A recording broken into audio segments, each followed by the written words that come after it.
Olá a todos! Hoje é sobre o modernismo brasileiro. Na última aula, nós falamos um pouco sobre a Semana de Arte Moderna de 1922. Conhecemos seus antecedentes, as influências das vanguardas que foram fundamentais para a sua realização, conhecemos suas ideias principais e alguns de seus mais ilustres participantes. Apesar de já termos discutido um pouco sobre a biografia desses escritores, retomamos hoje com mais algumas informações sobre cada um, conferindo destaque agora às suas produções literárias e como elas podem ser relacionadas com as principais características e ideias da primeira geração modernista brasileira. Tudo bem? Então vamos lá, bons estudos a todos. Inicialmente, vamos retomar algumas ideias sobre a Semana de Arte Moderna de 1922. Como vocês sabem, nós discutimos na última aula, a Semana de Arte Moderna ela ocorreu em um teatro no município de São Paulo, o Teatro Municipal de São Paulo, em 1922, e tinha o objetivo principal de mostrar as novas tendências artísticas que já estavam vigorando na Europa no período. Okay? Esse era um período de muitas agitações, onde os intelectuais brasileiros eles se viram em um momento em que se precisava abandonar os valores estéticos antigos, ainda muito apreciados no nosso país, para dar, de certa forma, lugar a um novo estilo que seria completamente contrário e do qual não se sabia ao certo o rumo a ser seguido. No Brasil, esse descontentamento com esse estilo anterior, representado pelo academicismo, foi bem mais explorado no campo literário, sim, e com maior ênfase na poesia. Entre os escritores modernistas, destacaram-se alguns como Oswaldo de Andrade, o Guilherme de Almeida, o Manuel Bandeira, o Mário de Andrade, entre outros. Na pintura, destacou-se Anita Malfatti, que, vamos lembrar, realizou a primeira exposição modernista brasileira em 1917, que foi um dos antecedentes que nós conversamos na última aula, onde suas obras, as obras da Anita, estavam influenciadas pelo cubismo, expressionismo e futurismo, escandalizando a sociedade da época, vamos relembrar isso também, e que o Monteiro Lobato, uma grande figura tradicional da literatura brasileira, não poupou críticas nenhuma à forma artística que a pintora estava adotando com aquela exposição. Okay? E esse episódio, por mais que tenha sido bem característico da época, onde a gente tinha realmente um embate entre personalidades que ainda defendiam o modelo antigo e novos artistas da nova geração procurando novos meios de expressão, foi muito interessante e importante para que a Semana de Arte Moderna realizasse esse embate entre o acadêmico, o tradicional e o novo, representado pelos novos artistas da capital São Paulo, influenciados pelas vanguardas europeias. A semana ela foi realizada entre 11 e 18 de fevereiro de 1922 e foi uma verdadeira explosão de ideias inovadoras, abolindo por completo a perfeição estética que foi muito apreciada no século XIX, principalmente pelos parnasianos. Okay? Os artistas brasileiros então estavam buscando agora a identidade própria e uma liberdade de expressão, a própria liberdade de expressão, e com isso, graças a esse propósito, eles estavam experimentando diferentes caminhos sem definir nenhum padrão. Era verdadeiramente uma busca por uma liberdade de expressão que, teoricamente, estava buscando construir uma identidade própria do Brasil enquanto nação, Então isso fez com que houvesse muita incompreensão e muita insatisfação, pela maioria que foram assistir esse movimento. Vamos lembrar do embate entre o tradicional e o novo, que foi que teve, na verdade, seu palco na Semana de Arte Moderna de 1922, Então essas são só algumas informações, sobre a Semana de Arte Moderna, alguns apontamentos sobre as ideias, sobre o embate com o tradicional, que os novos artistas estavam buscando, quais foram as influências. Hoje nós iniciaremos, de fato, adentraremos de fato na primeira geração modernista brasileira, isto é, a geração que se formou após a realização da semana, com esses novos intelectuais, essa nova geração que estava buscando libertar-se dos padrões acadêmicos que foram defendidos e apreciados no século XIX. Tudo bem? Então, vamos lá. Modernismo, a primeira fase, que vai de 1922 a 1930, mais conhecida como a primeira geração, a primeira fase, sendo denominada como heróica, porque estrutura o momento de ruptura com o tradicional. Bem, então vamos lá para as características. Temos o rompimento com todas as estruturas do passado, tá? Afinal de contas era uma arte nova, uma arte que estava recebendo influências de tendências de vanguardas europeias que estavam procurando uma nova forma de expressão artística que não se prendia ao academicismo, ao tradicional. Caráter anárquico e destruidor, sim, porque era uma forma nova que estava pregando liberdade contra todas as outras formas antigas. Busca pelo moderno, do original, e também o do polêmico. Então vamos buscar novidade, originalidade, vamos buscar o moderno, o original, não vamos se prender a apenas fazer uma espécie de cópia de outras formas de manifestações artísticas. Volta às origens do país, procura de uma língua notadamente brasileira, né? Então temos algumas outras características.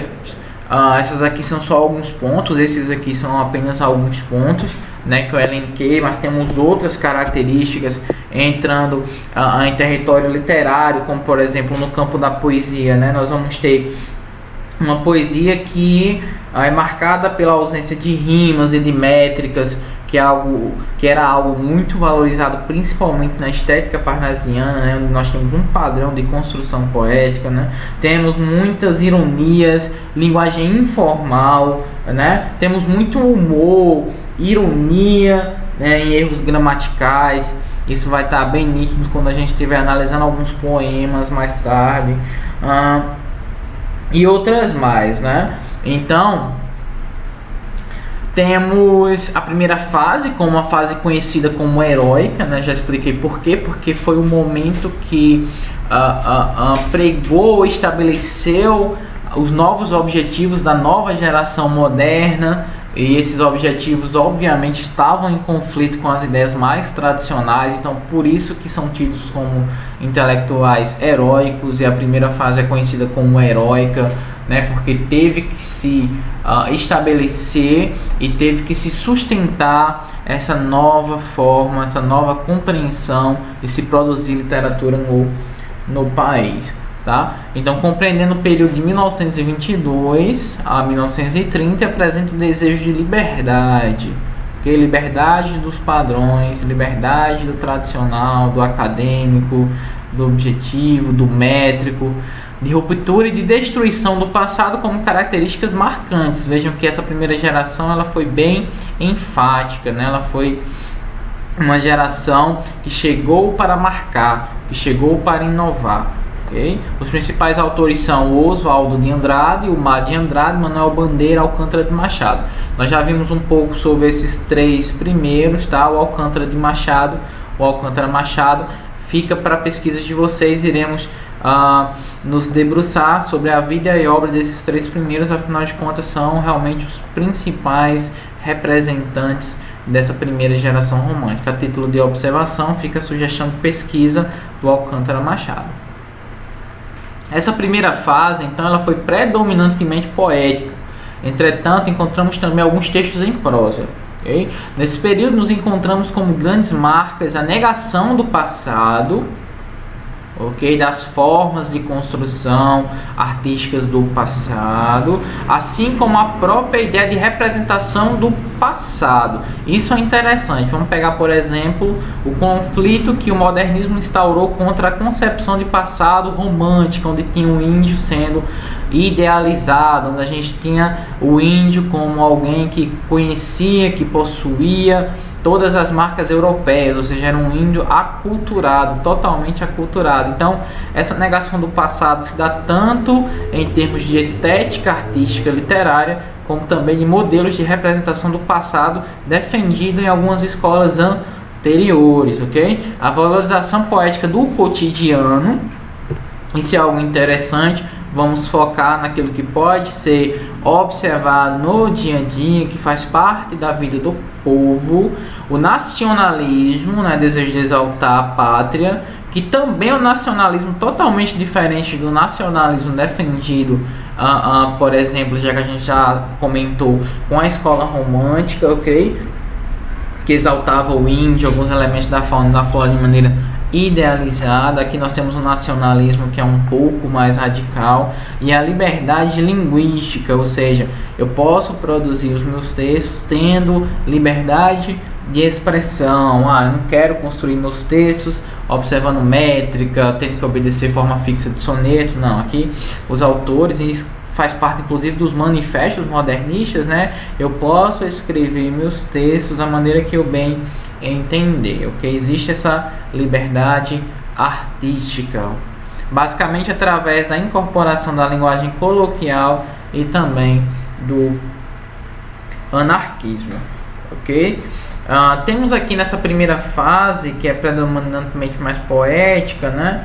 A linguagem mais próxima ao oral do povo, que é quem entra sobre a valorização poética do cotidiano, né? Humor, sátiras, ironias, sarcasmos. Aqui já entra a questão da liberdade linguística, né? Versos livres, sem rimas. Críticas à sociedade brasileira, caráter anárquico e também um caráter mais destruidor. Vamos lembrar que a geração que rompe com os modelos tradicionais, então era uma geração anárquica por natureza. Tudo bem? Então vamos para os principais representantes e as principais obras. Nós já comentamos sobre a vida desses autores que agora nós estaremos discutindo, mas aqui eu vou dar mais ênfase à relação entre vida e obra. Então vamos dar uma aprofundada maior para saber com maior propriedade quem foram esses representantes. Afinal de contas, foram os vultos mais prestigiados da primeira geração modernista brasileira, e é importante nós sabermos, ok? Então o primeiro é o Mário de Andrade, tá? Como eu já tinha comentado na última aula, ele nasceu em São Paulo, né?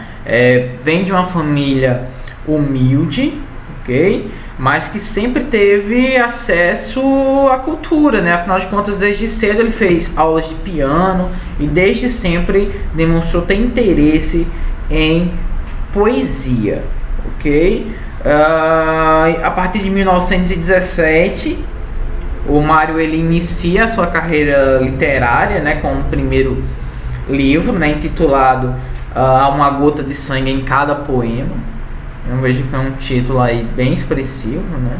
No entanto, ele assina com um pseudônimo, como Mário Sobral, né? O pseudônimo é um nome que você, um nome fictício, de alguém fictício que tu escolhe, que tu utiliza para assinar como se fosse você, só que não utilizando seu nome, né? Então, Mário Sobral era a maneira artística que o Mário de Andrade assinava os seus textos. Tudo bem? Talvez por esse caráter anárquico, os autores eles temessem uma espécie de repressão e aí utilizavam pseudônimos por isso. Tudo bem?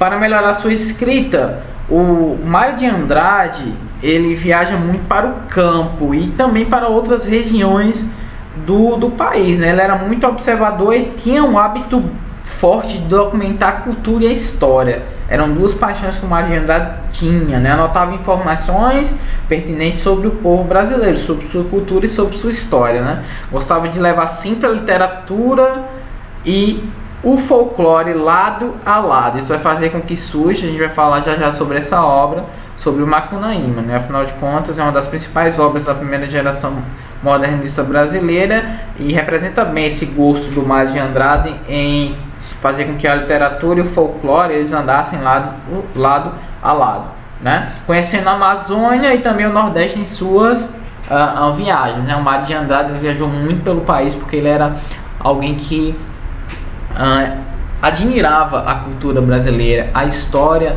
brasileira, né? Tinha a extrema vontade e curiosidade de saber um pouco mais sobre o folclore, sobre a cultura, os costumes, as crenças do povo brasileiro. Ele foi um grande estudioso da nossa cultura, folclore e também história. Ele é um dos grandes nomes do movimento modernista brasileiro, organizando ou ajudando a organizar com Oswaldo de Andrade, Semana de Arte Moderna, né? Tendo também muita relação com artistas como Tarsila do Amaral, Anita Malfatti e Menotti de Pichia.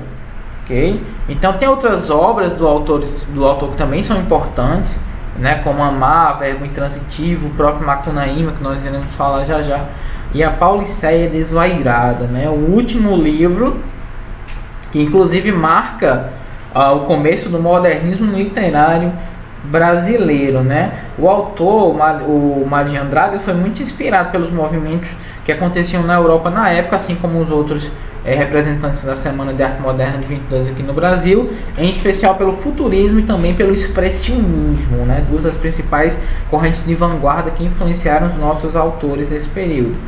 Também é importante percebermos a importância do nacionalismo para o autor, né? A cultura genuinamente nacional estava muito presente nas obras do Mário de Andrade, okay? Apesar de ter sido uma inspiração a princípio europeia, ok? Então aqui nós temos uma passagem de um poema do Mário de Andrade, onde ele diz, né? Eu sou um escritor difícil, que há muita gente esquisita, ou seja, causa espanto, incompreensão.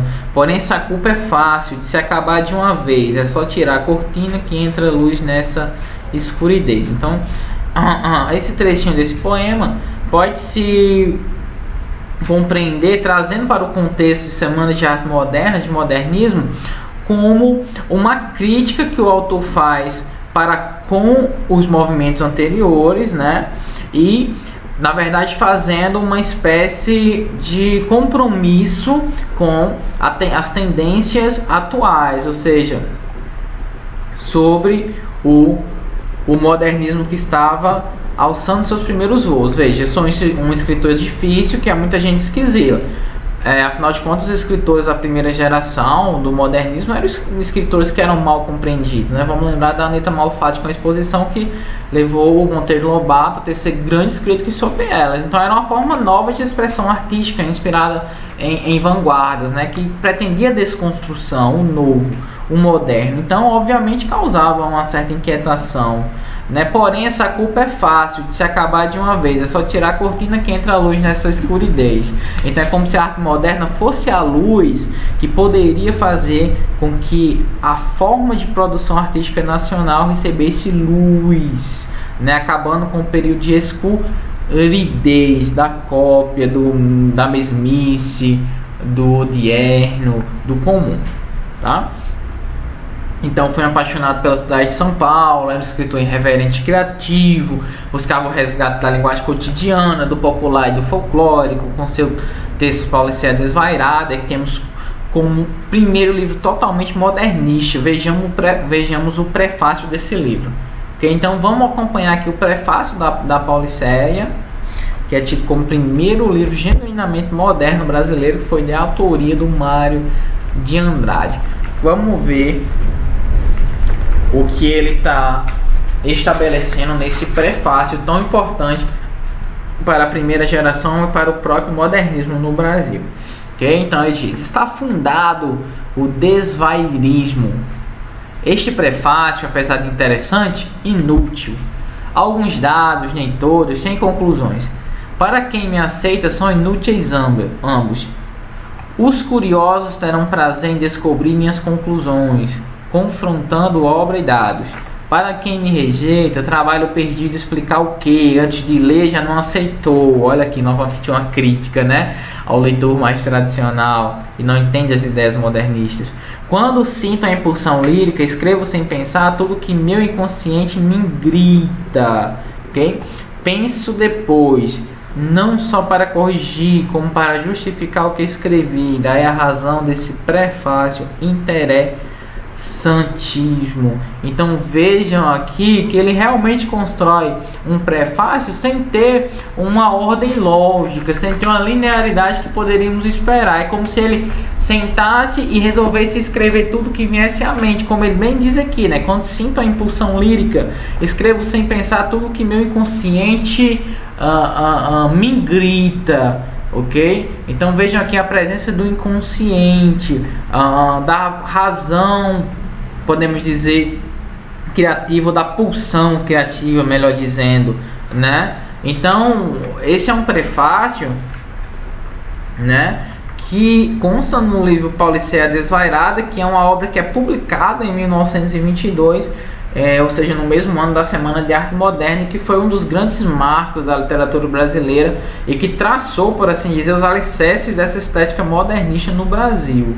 Okay? A antologia de contos do escritor, ela foi primeiramente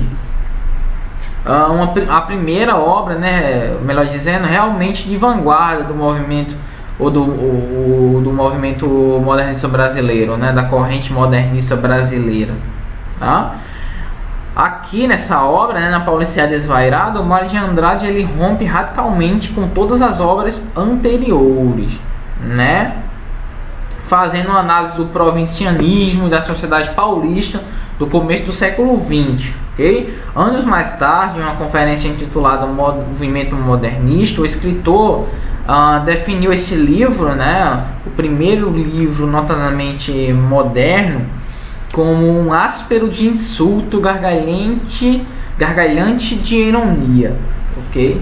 Então era uma obra que estava realmente pronta para chocar os intelectuais que vinham de uma corrente mais tradicional.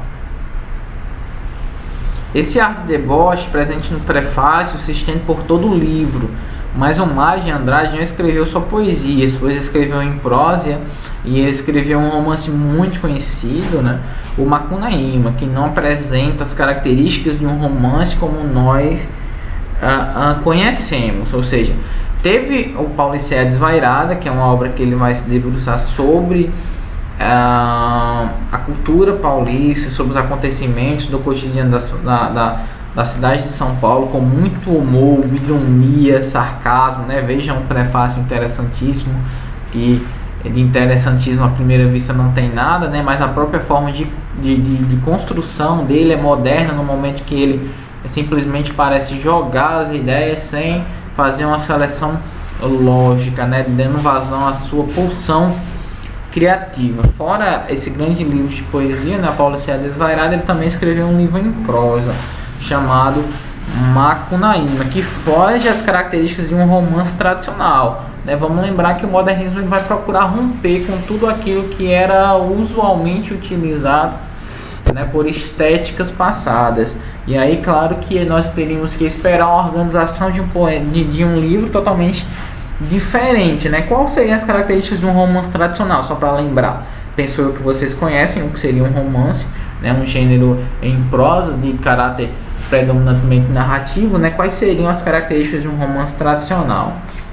As características fundamentais são a narrativa longa, são livros longos, a maioria dos casos. Geralmente eles são divididos em capítulos. Os personagens são variados, em torno dos quais acontece sempre a história principal e também histórias paralelas a essa protagonista, né? Essa história, esse veio principal. Pode apresentar espaços e tempos também variados, né? Em Macunaíma, nós vemos uma outra forma de organização, não é tão linear, não é tão tradicional como essas características que eu acabei de comentar para vocês, né? Que geralmente são narrativas longas, divididas em capítulos, personagens variados, uma história principal, outras secundárias e tempo e espaços variados. Nessa obra, no Macunaíma, já a gente vai conhecer um pouco do enredo. Mário de Andrade ele inaugura uma nova organização da linguagem literária, olha aí. Utiliza provérbios do povo brasileiro, aproxima a língua escrita ao modo de falar. Então ele estabeleceu e ele defendia que a língua escrita deveria ser mais próxima à língua falada e não tão distanciada, ok? Não tão formal, não tão rígida e flexível. Ele apresenta no Macunaíma uma crítica à linguagem culta, que ela é prestigiada no Brasil. Temos uma linguagem culta escrita, sendo que nós temos também uma linguagem muito rica falada, que geralmente é tida como secundária e não tão usual em plano literário. Essa obra, Macunaíma, apresenta humor e criatividade, né? O que faz com que ela se torne afinada com a literatura de vanguarda da época, né? Lembre que o humor e a criatividade são duas grandes características que vão aparecer aí em todo o modernismo brasileiro, né? São autores que são sim debochados, inovadores, críticos, agem com humor, com ironia, com sarcasmo, né, com tudo aquilo que estava construído anteriormente. Eles passam a pregar uma revisão crítica de certos aspectos como nacionalismo, identidade e coisas assim. Mas vamos voltar para Macunaíma, né? O livro Macunaíma, ela possui uma estrutura inovadora, né? Ela não segue uma ordem cronológica e espacial, não, né? Ela valoriza a cultura brasileira ao mesmo tempo em que sobrepõe a estes, né, a cultura brasileira, traços do dadaísmo, futurismo, expressionismo e surrealismo. Isso fica bem complexo quando a gente tem uma obra que reúne tendências de todas essas escolas, né? Porque fica algo bem confuso de se entender a primeiro plano, mas que nós, com a leitura mais atenta, conseguimos pensar e de fato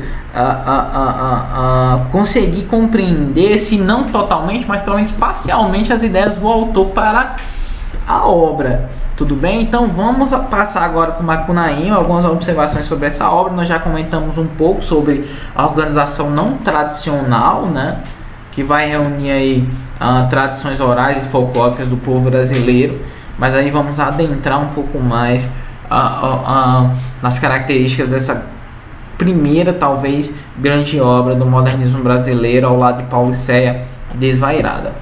O livro Macunaíma, né, vocês me acompanham no slide, o livro Macunaíma, que apresenta o subtítulo Herói Sem Nenhum Caráter. Então o nome do livro é Macunaíma, Herói Sem Nenhum Caráter. É um romance rapsódia que discute a nacionalidade brasileira. E o que é uma rapsódia? Né? Vejam que é inovador até mesmo no gênero que o cara escolhe, né, do romance. É uma composição que mistura elementos musicais com elementos do folclore e da cultura popular. E é justamente isso que Mário de Andrade faz em Macunaíma. No livro ele conta a história do índio que de preto virou branco. A história de Macunaíma, que significava um grande mal, né? Então, a rapsódia, como nós temos informação aqui no slide, é uma narrativa que geralmente possui um caráter mítico, né? Em que acontecimentos não seguem convenções realistas, tá? Então não pode levar ao pé da letra tudo que se passa, tudo que é dito de maneira racional, lógica, objetiva. Não. Rapsódia, nós temos uma narrativa de caráter mítico, ou seja, nós já temos quase uma licença para fazer uma organização interna do livro de maneira mais própria, de maneira mais libertária. Agora, obviamente, respeitando as informações do livro, né? Não se pode fazer isso de qualquer forma, tem que se ver as informações que são contidas. O caráter mítico aqui obviamente tem que ter relação com a cultura, o folclore brasileiro, né?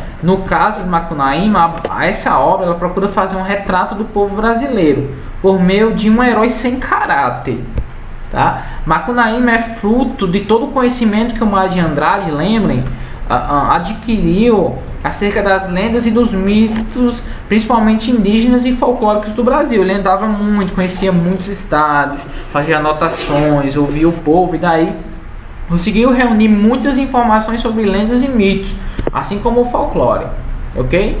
A rapsódia, falando especificadamente agora desse tipo de construção, para os gregos é uma obra literária que condensa todas as tradições orais e folclóricas de um povo. É como se o Macunaíma fosse uma obra em que o Mário de Andrade procurasse organizar o maior número possível de tradições orais e folclóricas do povo brasileiro, nessa tentativa de conferir uma maior brasilidade à nação, tá? Além disso, a Rapsódia ela utiliza contos tradicionais ou populares de certo povo, nesse caso é o povo brasileiro, né?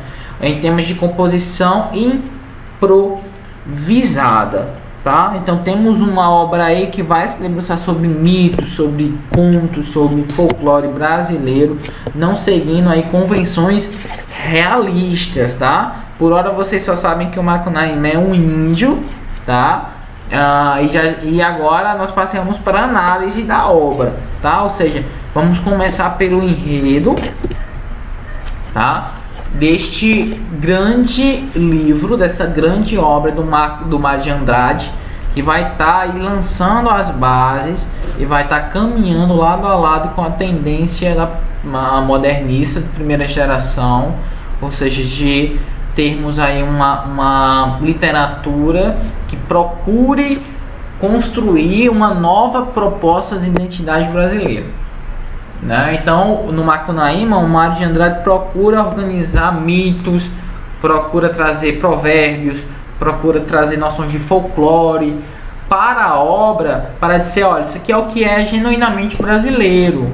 Olha, aqui não existe formalidade, aqui não existe convenção europeia, não. Aqui é o que nós somos, aqui é a cultura brasileira. Então está alinhada essa tentativa da primeira geração modernista. Tá? Então vamos conhecer um pouco mais o enredo dessa obra. O próprio título da obra, né? Assim, antes de passar para o enredo, né? Vejam, o herói sem nenhum caráter, né? O herói sem nenhum caráter. Então, se nós lembrarmos as construções antigas, tradicionais, gregas e romanas, a figura do herói era uma figura muito importante. E uma das coisas que não se pode faltar a um herói é o caráter, né? Disciplina, lealdade, honestidade, bravura, coragem, tudo isso faz parte da representação tradicional de herói. Mas em Macunaíma, o Mário de Andrade vai estar trabalhando com um outro tipo de herói. Então veja uma tentativa de desconstrução. Ok? Aqui nós vamos ter um índio, né? Que vai representar, de certa forma, a própria identidade brasileira, e ele não vai ser descrito, ele não vai ser construído, o personagem, como um modelo tradicional de herói. Vocês vão ver que ele é um personagem que é preguiçoso, que é muitas vezes corrupto, que muitas vezes age de má fé, procurando defender os próprios interesses, né?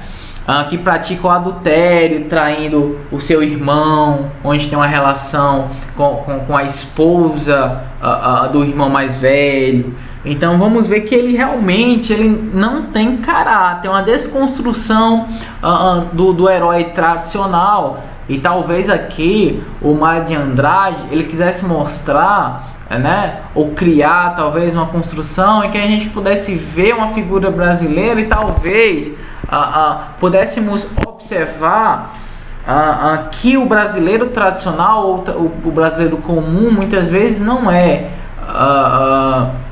ou não tem propriedades heróicas, né? Pode ser uma crítica, como a de Andrade está fazendo, ao próprio povo brasileiro, mostrando que o povo é corrupto, que o povo só age em prol dos próprios interesses, que não vê a importância do próximo, que trai, que é preguiçoso, né? Então essa pode ser uma crítica que o Mário de Andrade está fazendo ao próprio povo brasileiro, trazendo informações de cultura, folclore, mitos do próprio povo, tá? Então é uma interpretação possível, tá? Da questão do herói sem nenhum caráter, tá? Existem outras propostas, talvez o Mário de Andrade não quisesse criticar ao brasileiro típico, com esse herói sem nenhum caráter, esse personagem principal, mas são interpretações, tá? Então vamos passar para o nosso enredo agora da obra, ok? Então aí vocês têm a capa de uma das edições do Macunaíma, o Herói Sem Nenhum Caráter, né? Que é escrito pelo Mário de Andrade em formato de rapsódia, publicado em 1928, 6 anos depois da semana, e é considerado um dos grandes romances modernistas do Brasil. Então, análise da obra, tá? Macunaíma, que é o nosso personagem principal, o nosso herói sem nenhum caráter, ele nasceu segundo o próprio, e é descrito pelo Mário de Andrade, né, nasceu no fundo do mato virgem, bem isolado, né? Filho do medo e da noite, sendo desde sempre uma criança birrenta, preguiçosa e de mente ardilosa, né?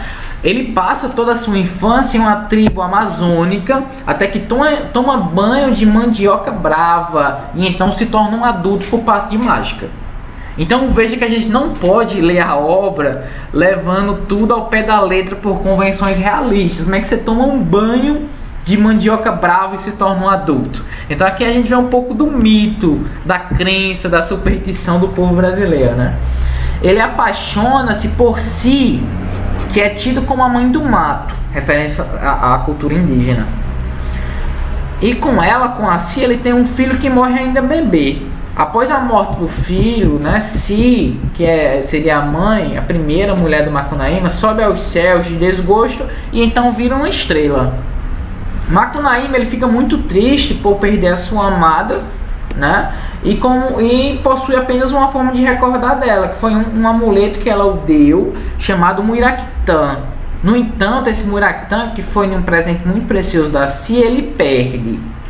Tá? Em determinado momento da narrativa, ele descobre que esse amuleto está na cidade de São Paulo, na posse de um homem chamado Venceslau Pietro Pietra, o gigante Piamã, que é comedor de gente. Para recuperar o Muiractã, que é esse amuleto, o Macunaíma ele parte para São Paulo com os dois irmãos. Tá? Após algumas tentativas, o Macunaíma consegue de volta o amuleto e retorna para sua tribo na Amazônia. Algumas aventuras depois, ele perde novamente a Muiractã. Decepcionado, então, o Macunaíma, assim como a Si fez, ele também sobe aos céus.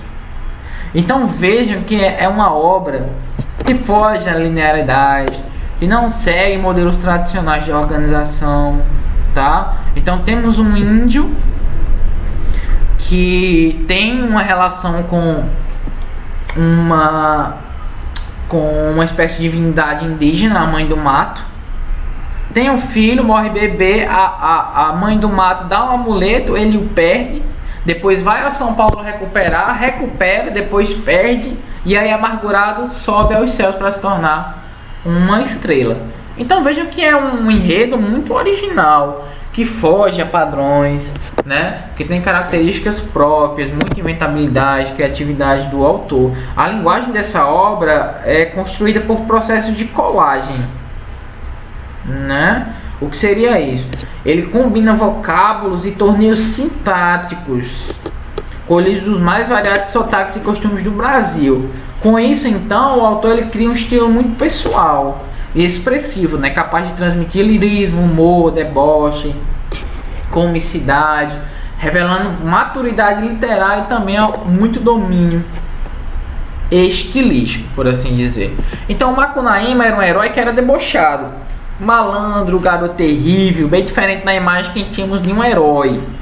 Tanto que o Macunaíma é considerado um anti-herói, se comparado aos heróis românticos, como eu falei, eram bravos, corajosos, né? Macunaíma mexia com todo mundo, era preguiçoso, não queria saber de trabalhar. Okay? Esse texto é considerado o grande marco do modernismo, tanto que volta e meia ela aparece nos grandes vestibulares do Brasil. Vemos uma nova forma de herói nacional no livro do Macunaíma, por isso que ele é tão importante, é tão estudado. Então, passamos agora algumas características modernas de Macunaíma, e logo no primeiro ponto vocês têm vocábulos indígenas e africanos. Pois bem, né? Na constituição do livro, do enredo do Macunaíma, o Herói Sem Nome Caráter, o Mário de Andrade ele não negligenciou a cultura indígena e africana no sentido das suas contribuições para a constituição do brasileiro, né? Então, como vocês sabem, o brasileiro ele é um povo que surgiu da miscigenação do branco europeu, o africano e do indígena. Então são povos que cada um tinha sua... Meu Deus do céu, o que é isso? Passamos agora a algumas características modernas em Macunaíma, e no primeiro ponto vocês já encontram referências a vocábulos indígenas e africanos. Então, na construção da sua obra, o Mário de Andrade ele não negligenciou as contribuições indígenas e africanas para a constituição do povo brasileiro. Não. Ele trouxe algumas palavras específicas, alguns mitos específicos, alguns provérbios específicos, indígenas e africanos, para rechear essa sua rapsódia, que na verdade está fazendo uma tentativa de construir uma identidade brasileira, uma representação da identidade brasileira. Tá? Então vai ter sim presença de vocábulos indígenas e africanos como uma maneira de valorizar a contribuição que esses dois povos trouxeram para o Brasil. Tudo bem? Gírias também vão ser frequentes, provérbios também notadamente brasileiros, ditados populares. Vejam que gírias, provérbios e ditados, né, assim como a maioria aqui dos pontos do slide, vão estar relacionados com as idas, com as viagens do Mário de Andrade em torno de todo o Brasil. Como vocês sabem, nós já discutimos, o Mário de Andrade era um pesquisador da cultura e do folclore brasileiro. Então, em suas viagens, ele conheceu muitos mitos, muitas crenças, muitos costumes tradicionais brasileiros, e graças a anotações ele conseguiu registrar e conseguiu organizar em Macunaíma esses provérbios, ditados e gírias. Então ele é um estudioso da cultura popular brasileira, e graças às suas viagens ele conseguiu entrar em contato com um número muito alto de expressões da cultura popular brasileira, fazendo com que em Macunaíma ele conseguisse organizá-las. Tá? Modismos também, não sei se vocês sabem o que seria um modismo, mas o modismo é uma expressão que tem um significado fixo e que nós não podemos deduzi-lo a partir das palavras que o compõem, ou seja, ao pé da letra. Ok? O modismo ele condensa uma ideia em poucas palavras, transmitindo então um conceito a todos aqueles que o conhecerem. Então, se você for ler o modismo ao pé da letra, você não vai entender o seu significado, tá? Então, um exemplo de modismo muito conhecido é quebrar o gelo. Obviamente, quando alguém fala vou quebrar o gelo com fulano, obviamente não é chamar alguém para quebrar o gelo com uma marreta, isso é óbvio, né? Vai quebrar o gelo, ou seja, vai tentar estabelecer uma interação com fulano, tá? Outros exemplos de modismo é comprar gato por lebre, ou seja, você foi enganado, você comprou gato por lebre, né? Dar com a língua nos dentes, obviamente que não é você dar com a língua literalmente nos dentes para machucar, não, é você falar algo que deveria ter sido mantido em segredo, trocar os pés pelas mãos, entre outros. Então esses são modismos. Então, também faz parte da linguagem coloquial brasileira, da linguagem popular brasileira, tá? Anedotas da história brasileira, erotismo também está muito presente, né? Essa áurea sensual. Surrealismo é algo muito presente, principalmente para fazer com que a narrativa consiga avançar em determinadas partes. O fantástico se confunde com o real. Agora eu lembro de um momento muito específico da trama, do enredo, em que os personagens, Macunaíma e seus irmãos, eles estão indo para São Paulo em uma canoa, quando de repente eles veem uma poça que jorra água, e o Macunaíma cai dentro dessa poça, e aí sai dessa poça não como um índio, não mais como um índio, mas sim como um homem branco. Então veja que aqui o real ele se confunde com o fantástico, o fantástico se confunde com o real. Nós sabemos que se a gente for pensar de maneira lógica, científica, nós não vamos ter essa possibilidade de alguém se banhar em uma fonte e sair branco, sendo uma pessoa indígena negra. Não, né? Mas aqui o Mário de Andrade se permite fazer essa relação, talvez para quê? Talvez para mostrar que o brasileiro não é só índio e negro, ele também é branco. Afinal de contas, nós também temos heranças portuguesas, né? O europeu branco. Então esse é um trecho, existem outros, mas esse é o que eu lembro, em que o surrealismo e o fantástico, eles se confundindo com o real, tá bem presentes. Toma banho em uma fonte, daí já se torna branco. Toma banho da mandioca brava e de um bebê passa a ser adulto, tá? Então essas são algumas passagens em que o real é meio que denegrido, né? É transgredido, por assim dizer, ok? Superstições brasileiras e também aspectos da vida urbana e rural do Brasil. Então, recomendo a leitura do Macunaíma. Não é uma leitura fácil, porque vai ter muitos mitos, gírias, os provérbios, ditos populares que talvez nós não venhamos a conhecer, talvez nós não conheçamos, né? Porque são mitos que são ditados populares de sul, sudeste, do norte, e aí como nós somos aqui nordestinos, talvez nós não venhamos a conhecer, talvez nós não conheçamos esses ditados, mas vale a pesquisa, vale sentar, observar como o Mário de Andrade construiu essa representação de herói, essa representação de Brasil através do folclore, tudo bem? Então passamos agora por Oswald de Andrade, um dos grandes intelectuais que vão fundar o modernismo literário brasileiro, né? O Oswald de Andrade, vocês podem me acompanhar no slide, é considerado o autor mais irreverente, combativo e polêmico da primeira fase modernista, tá? Ele foi idealizador dos principais manifestos que ocorreram nesse período. Sua obra é toda marcada pela ironia, pelo humor, pois é o mais debochado dos poetas modernistas. Vejam que ele tem uma visão mais anárquica. Ele inova ao trazer o elemento nacional para a literatura sobre a roupagem modernista. Tá? É o criador do poema Piada, do poema Pílula, ou seja, textos curtos, mas que carregam uma grande carga poética.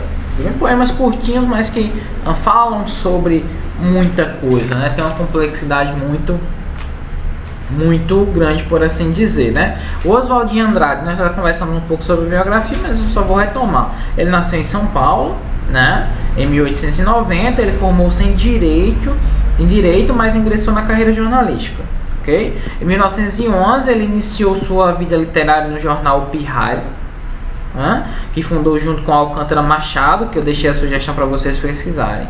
Ele é filho de família rica e em 1912 ele viaja para a Europa. Vocês vão lembrar, né, que ele fez essa grande viagem para a Europa, fez com que ele entrasse em contato com as ideias das vanguardas europeias e trouxesse uma nova forma de expressão artística aqui para o Brasil.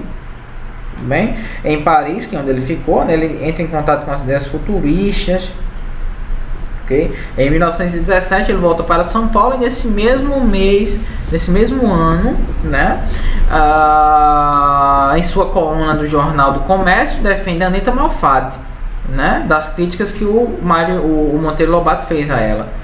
Ele tem uma participação muito ativa na Semana de Arte Moderna de 1922, fazendo amizade no meio artístico que fez com que ele entrasse em contato de maneira efetiva com as correntes de vanguarda.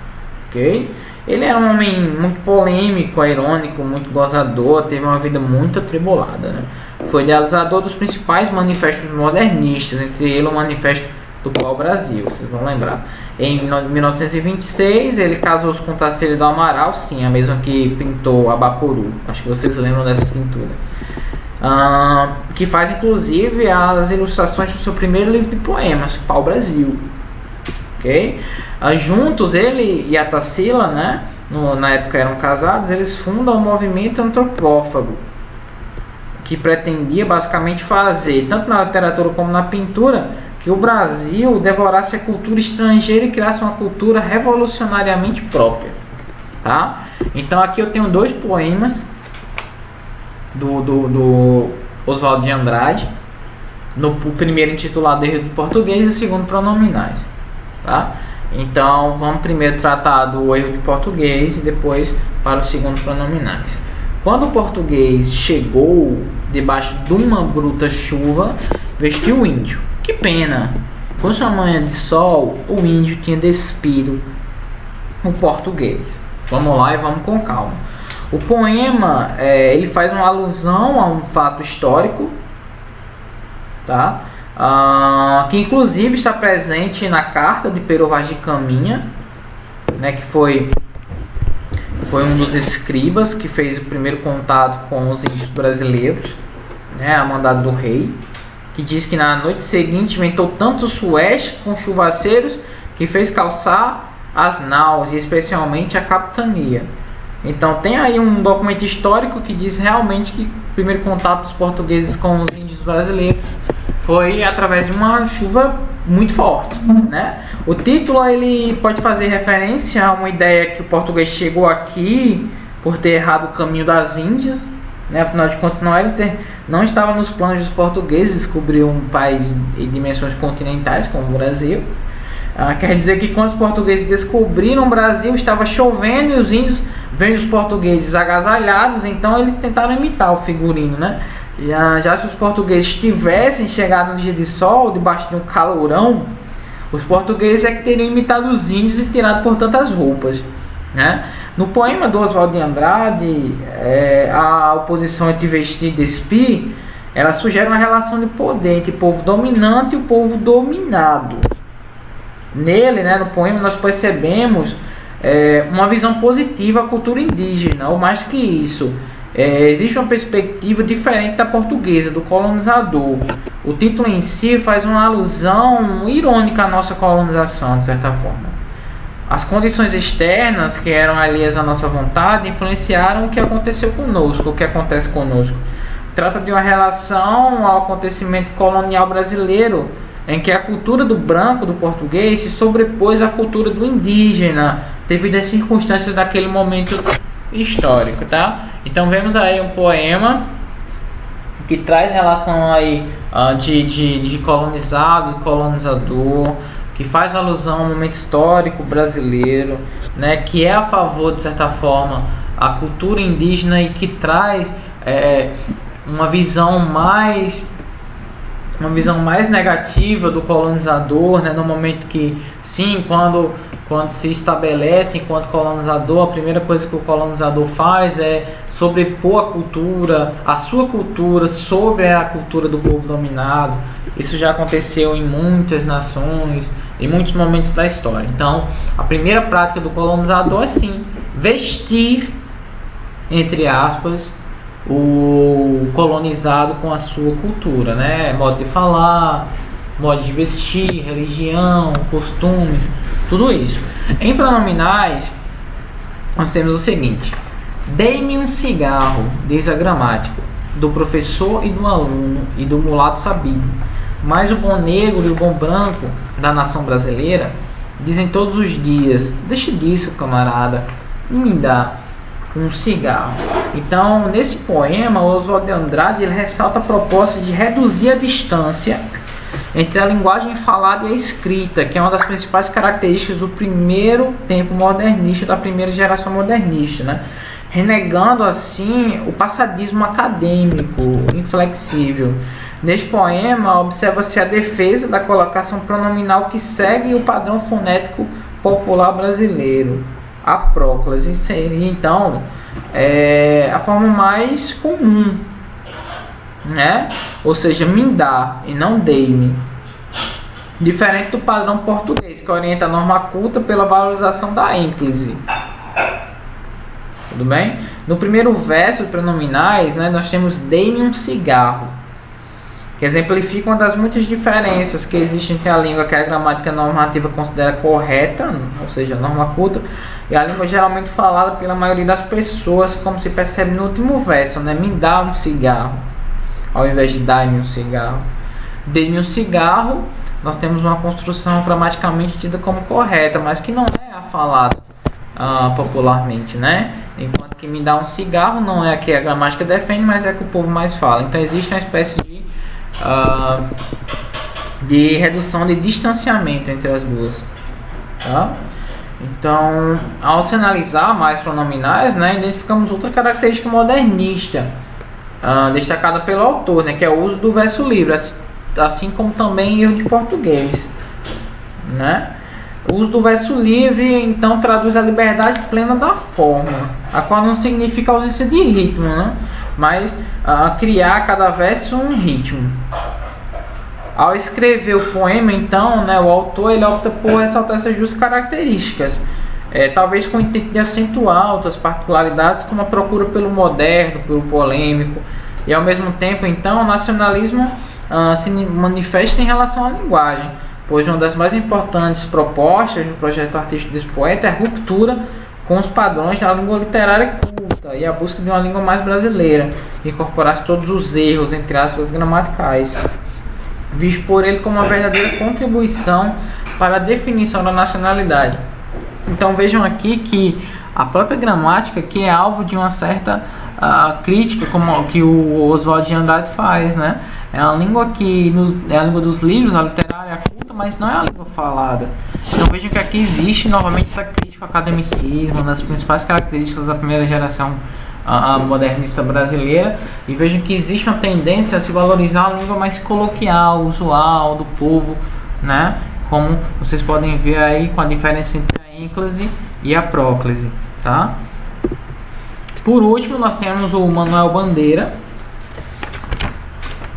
O Manuel Bandeira, que nasce em 1886 em Recife, né? Como eu já disse, ele não é paulista, né? Ele é um poeta nordestino, né? Pernambucano, que foi poeta, professor, tradutor, crítico. E que infelizmente a partir de 1904, né, ele passa a ter alguns problemas de saúde relacionados à tuberculose, que vai acompanhar toda a obra dele, né, visto como algo que sempre está ali lhe atormentando de certa forma, ok?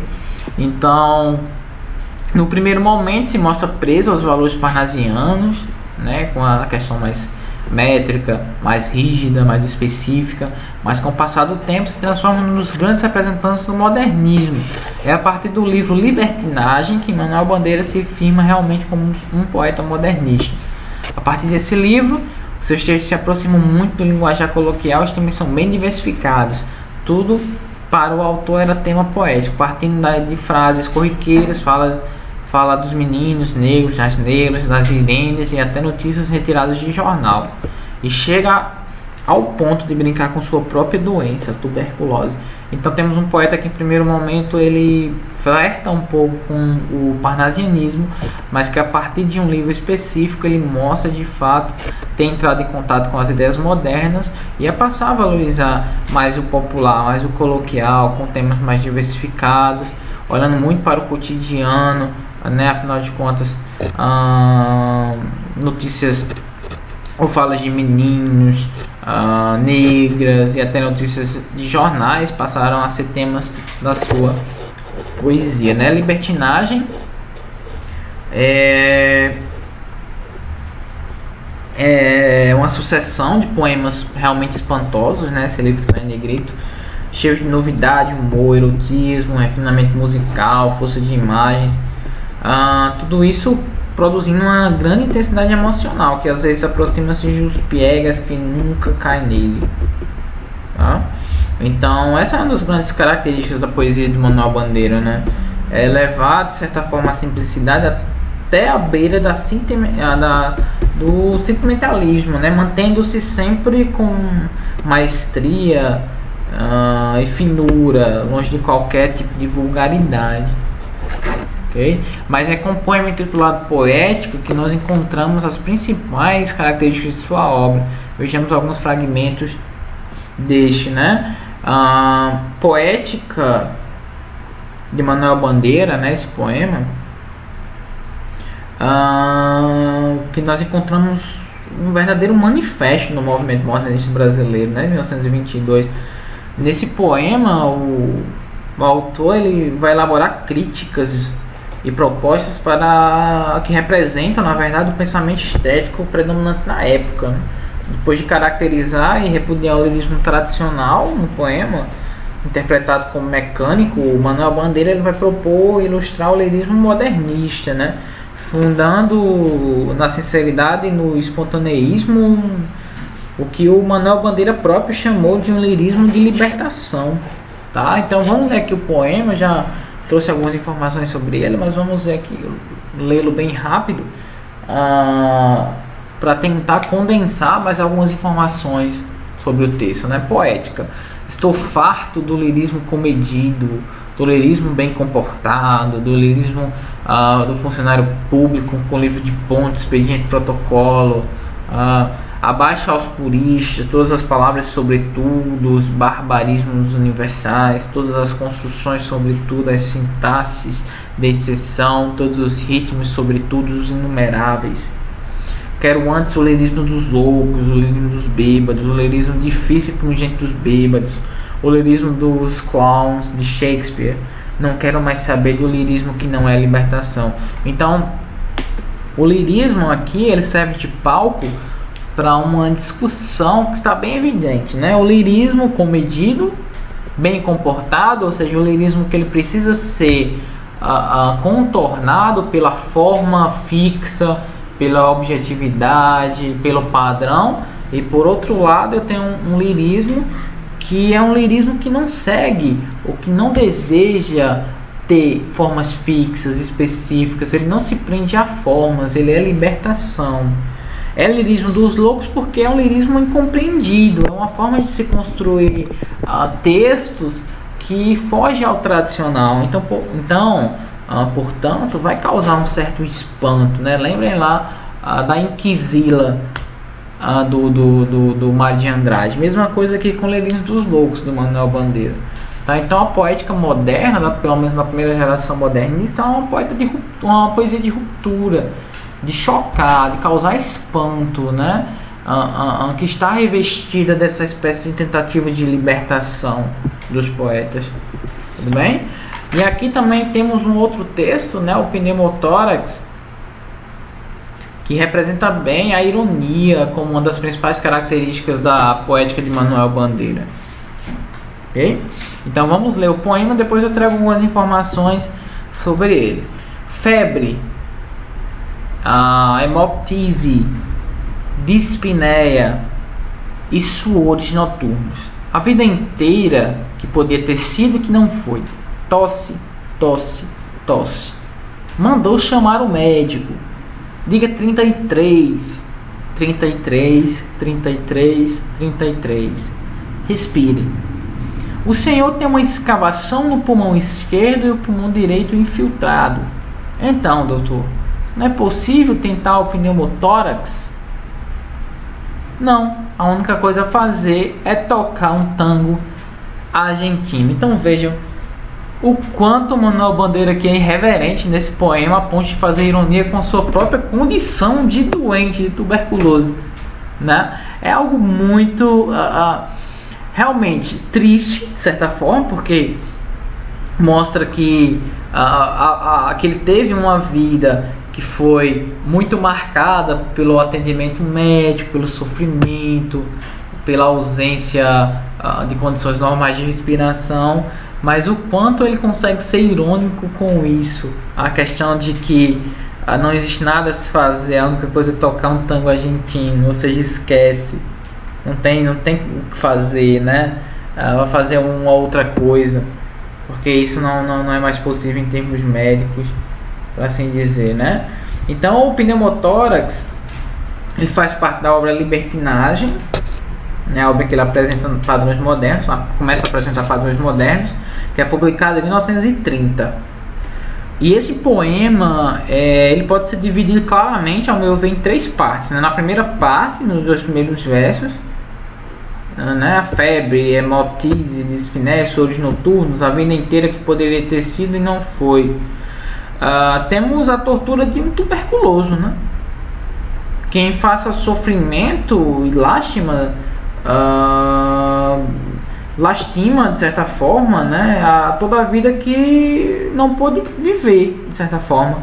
Esta afirmação se justifica de forma intensa no terceiro verso, já que ele salienta as dificuldades respiratórias e a razão do acesso de tosse. Na segunda parte, observa-se o exame médico, né? A dificuldade respiratória reiterada pela alteração da oclusiva linguodental T e também pela linha pontilhada, como se durante o exame o paciente fosse acometido de outro acesso de tosse. Na terceira parte, o médico ele dá o diagnóstico ao paciente. O senhor tem uma escavação no pulmão esquerdo e o pulmão direito infiltrado.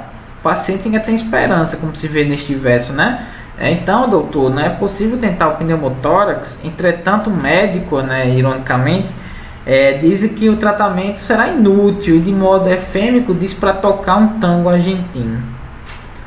O médico ele opta então por usar uma figura de linguagem, que é o eufemismo nesse caso, pois ela consiste então em dizer de uma forma mais suave o que seria trágico. Na verdade, o que está entre linhas aí, pessoal, é que o paciente não deve ter esperança, infelizmente.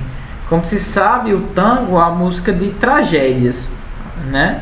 Portanto, a sentença proferida pelo médico é simultaneamente irônica e eufemística, porque anuncia de forma indireta a iminência da morte do paciente, né? Vale deixar claro que o autor, ao retratar o tema da própria doença e da morte, ele o faz de forma ponderada, sem tanta dramaticidade. O poema, né, o Pneumotórax de Manuel Bandeira, ele substitui a dramaticidade pela ironia. Então vejam, é um poema que traz humor com a própria condição de doente, né, tuberculoso. Em termos de forma, nós temos um poema que tem versos livres, é um poema que não segue um padrão, é um poema que inclusive acrescenta um diálogo, né, que é uma característica mais do texto em prosa, não existem rimas, então existe toda essa carga de liberdade para a produção poética, né? Aí sendo a ironia a principal forma de se desenvolver o texto, né? A própria forma que leva ao desfecho do poema, tudo bem? Pessoal, aqui é o Manuel Bandeira, tá? Um dos nossos grandes poetas da primeira geração modernista. Espero que vocês tenham gostado da aula. Aqui eu tenho uma espécie de mapa mental, né? Um resumão da primeira geração modernista, onde nós temos renovação estética, quebra de padrões artísticos, liberdade formal, valorização das temáticas cotidianas, né? O próprio Manuel Bandeira, com o Pneumotórax, ele faz menção ao cotidiano, né? Quantas pessoas não vão ao médico e recebem um diagnóstico ruim como esse, né? Algo que ele deve ter recebido muitas vezes durante a vida, já que ele próprio era tuberculoso, tá? Oswald de Andrade também fala muito, nós também falamos muito sobre ele, o Mário de Andrade, os principais manifestos, tá? Então aqui é um quadro de tudo aquilo que nós devemos saber sobre a primeira fase a modernista brasileira, também conhecida como fase heróica. Pessoal, na próxima aula eu vou trazer algumas questões do Enem sobre esse tema, né, a primeira fase, onde eu vou estar trazendo a questão e fazendo a resolução de cada uma, tá? Então é imperdível. Pessoal, façam anotações, estudem com cuidado, vejam vídeos, leiam outros materiais, procurem ler um pouco do Macunaíma, obra que a gente discutiu muito aqui nessa aula, tá? Procurem fixar o máximo possível esse conteúdo, tudo bem? Pessoal, vejo você nas próximas aulas. A todos, beijos e abraços virtuais.